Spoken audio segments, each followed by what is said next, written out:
Hey guys. Maya and Miss Trudy have finally welcomed their miracle baby. And the story behind this child?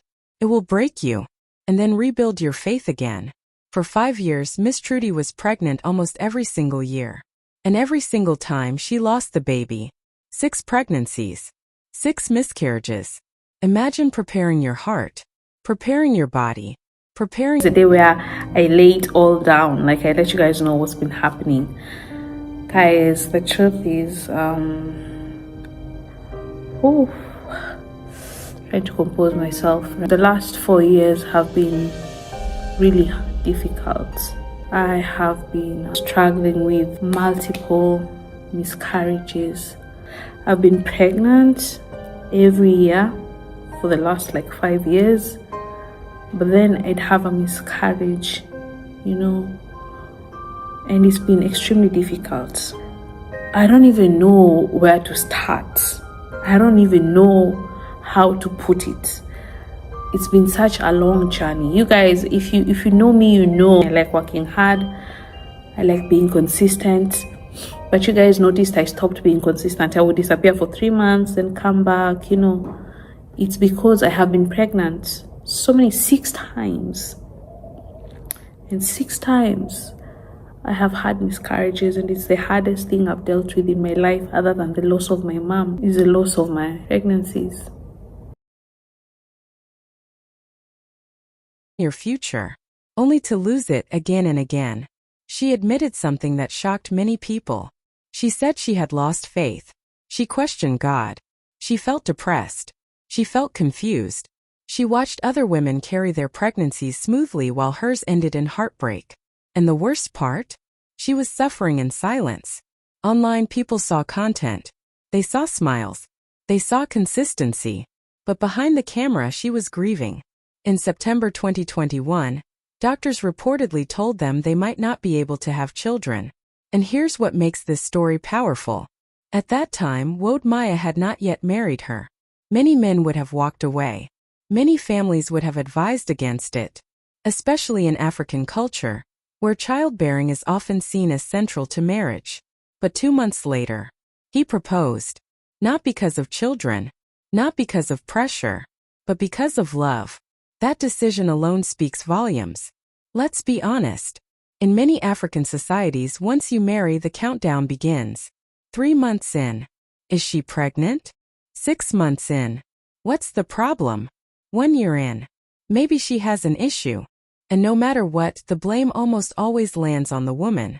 Even when medical science shows infertility can affect both men and women. Miss Trudy revealed something heartbreaking. Some people assume she had abortions in the past. Some assumed she was cursed. Some whispered. Yet she carried the pain quietly. Even her own father only knew about 2 miscarriages, not all 6. That tells you how deep the trauma was. Medical appointments, medications, different treatments, different procedures. She described feeling like an experiment, doctors trying one method after another. Her monthly earnings? Going to treatment. Her mental health? Crushed. She disappeared from YouTube for months at a time because she was either pregnant or recovering from loss. And every time she got pregnant again, hope would rise. And then collapse. Imagine rebuilding your faith 6 times. After all those losses, they chose to hide the final pregnancy. And honestly, who can blame them? When you've lost that much, you become protective. You don't announce early. You don't celebrate loudly. You guard your blessing until it matures. Not every testimony needs a public countdown. Sometimes you protect it in silence. And this time, it worked. In 2025, they became pregnant again. But this time was different. Through fear, through anxiety, through trauma, they held on. And finally, their baby arrived. A child born after 6 losses. A child born after doubt. A child born after years of emotional storms. This is what people call a rainbow baby. A blessing after the storm. This is bigger than celebrity gossip. This story speaks to a woman suffering miscarriages silently, a couples facing infertility stigma, a marriages under family pressure, people losing faith during hardship. It reminds us, miscarriage is real. Depression after pregnancy loss is real. Cultural pressure is real. And miracles are real too. If you're watching this and you're waiting for your own breakthrough, don't measure your timeline against someone else's. Some journeys are smooth. Some journeys are storms. But storms don't last forever. Whether you believe in God, destiny, medicine, or resilience, hope is powerful. And this baby is proof that sometimes the longest waits carry the loudest testimonies. From heartbreak to healing. From 6 losses to 1 miracle. From silence to celebration. Wode, Maya, and Miss Trudy's story is not about perfection. It's about perseverance. And today, their home is filled with the cry they prayed for. If this story touched you, share it with someone who needs hope. Because sometimes the miracle is not just the baby. I've even spending like 5 months or half a year just wasting my time, you know. When I go to hospital, some nurses will know me and it will be so embarrassing when I meet people who know me. And I'd be like, oh my God, they're going to tell my business. These nurses are going to, you know, they know that you've had a miscarriage. Whew. Guys, some family members will talk negatively, you know. And guys would come up with all sorts of things. Some people would say, oh, you're having miscarriages because you had abortions when you were a teenager. I'm like, what? I never got pregnant as a teenager. My first pregnancy was with my husband. But people have already decided to make assumptions. You know, I think it's important to talk about this so that people do not judge women who are dealing with infertility issues and miscarriages. Women are going through so much outside here.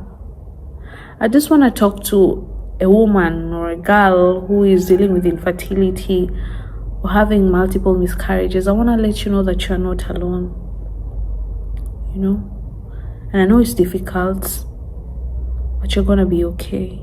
Hopefully, with God's grace, I want to do something for women and girls around Africa who are dealing with infertility issues. Let me tell you guys, infertility treatment is extremely expensive. There's a surgery I did which was almost 1 million Kenya shillings. If you count the medication plus the treatment after and the surgery itself, it's expensive. And after the surgery, that's not it. You still have to take medication. And I wonder what happens to women who are dealing with infertility issues and they're in the villages and they can't afford treatment and they have husbands and they have some relatives who are talking. You know how women in Africa are looked down on when they cannot be able to give their husband children?